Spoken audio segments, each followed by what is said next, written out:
गरीब भाई की अमीर बहन। किशोर और पिद्दी दो भाई बहन थे। पिद्दी बहुत खर्चीले स्वभाव की थी। वो जितना कमाती अपने ऐशो आराम में पैसे उड़ा दिया करती।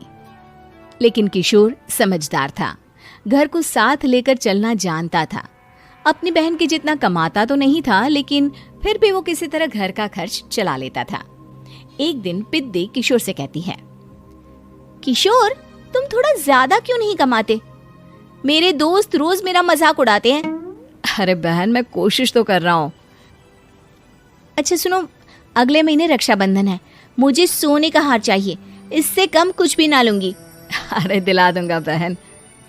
किशोर को पूरी रात नींद नहीं आती। उसके दिमाग में बस ये चल रहा था कि उसकी माली हालत इतनी बिगड़ चुकी है, अब वो सोने का हार कहाँ से लाएगा। अगले दिन किशोर सुबह सुबह घर से ये बोलकर निकल गया कि पिद्दी, मैं गांव से बाहर जा रहा हूँ, कुछ दिन घर नहीं आऊंगा। किशोर ने अपने काम के साथ साथ फेरी में कपड़े बेचने भी शुरू कर दिए, जिससे वो ज्यादा से ज्यादा पैसे कमा सके। रात में वो एक बिल्डिंग की चौकीदारी भी करने लगा।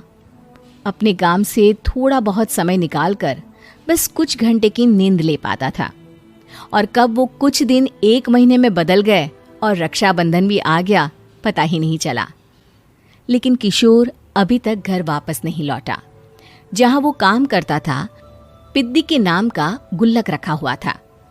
किशोर ने उस गुल्लक को फोड़ा और सारे पैसे इकट्ठा करके एक सोने का हार खरीद लिया। घर में पिद्दी किशोर का इंतजार कर रही थी। तभी किशोर आता है। कहाँ चले गए थे?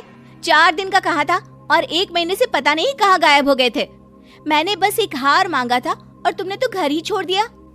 अरे मुझे थोड़ा काम मिल गया था। कुछ नहीं, सब समझती हूँ, बहाने थे तुम्हारे। अपनी बहन के लिए इतना भी नहीं कर सकते, कैसे भाई हो? चलो यहाँ बैठो, राखी बांधती हूँ। पिद्दी ने किशोर को राखी बांधी। वैसे ही किशोर ने अपनी बहन के हाथ में सोने का हार रख दिया। उसकी खुशी का कोई ठिकाना नहीं था। वो मिठाई खिलाए बिना ही नेकलेस लेकर चली गई और शीशे के सामने अपने गले में हार रखकर देखने लगी। किशोर ने लड्डू उठाया और खुद ही खा लिया।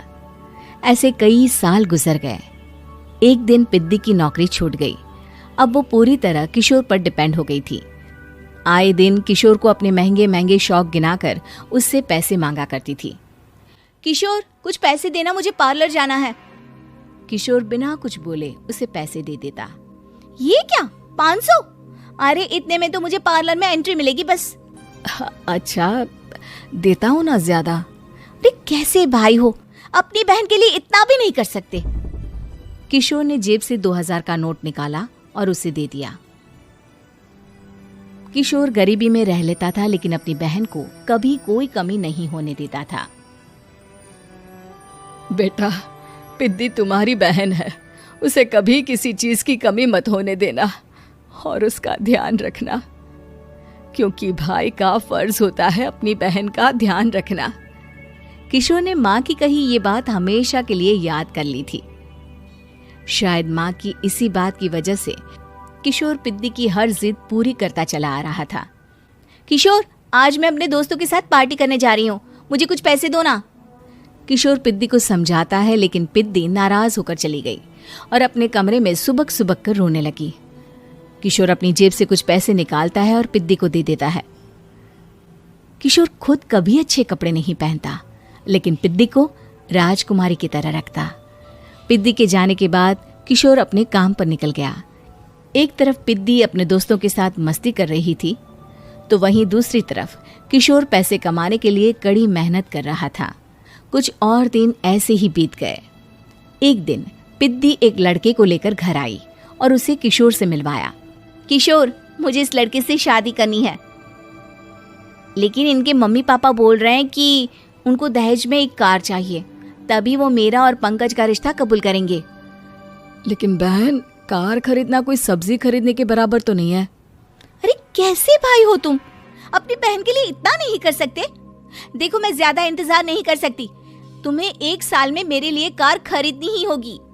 अच्छा पंकज, एक काम करो, कल तुम अपने माता पिता को घर बुला लो, मैं उनसे तुम्हारे और पिद्दी के रिश्ते की बात कर लेता हूँ। अगले दिन किशोर के छोटे से घर में पंकज और उसके माता पिता आते हैं। बेटा, तुम्हारी बहन ने हमारी शर्त तो बता ही दी होगी। जी। बेटा, तुम तो इतने छोटे घर में रहते हो, दहेज कहाँ से लाओगे? मैं अपनी बहन की खुशी के लिए सब कुछ कर सकता हूँ।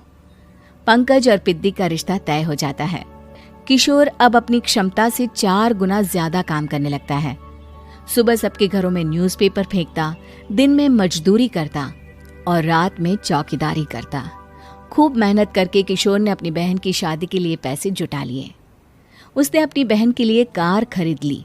जब वो पिद्दी के ससुराल वालों से मिलने गया तो उन्होंने किशोर से और पैसों की मांग की।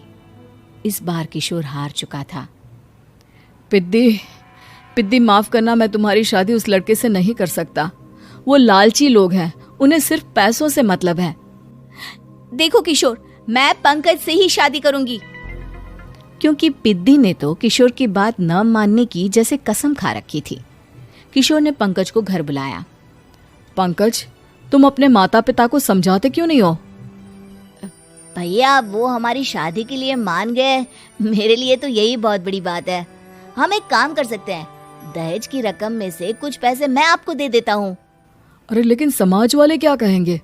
अरे जब दुनिया को पता चलेगा तब ना। अच्छा, कुछ पैसे मैं अपने मालिक से कर्ज में ले लेता हूँ। कुछ पैसे पंकज देता है, कुछ वो कर्जा लेता है और अपनी उम्र भर की कमाई वो अपनी बहन की शादी में लगा देता है। आखिर में पंकज और पिद्दी की शादी हो जाती है।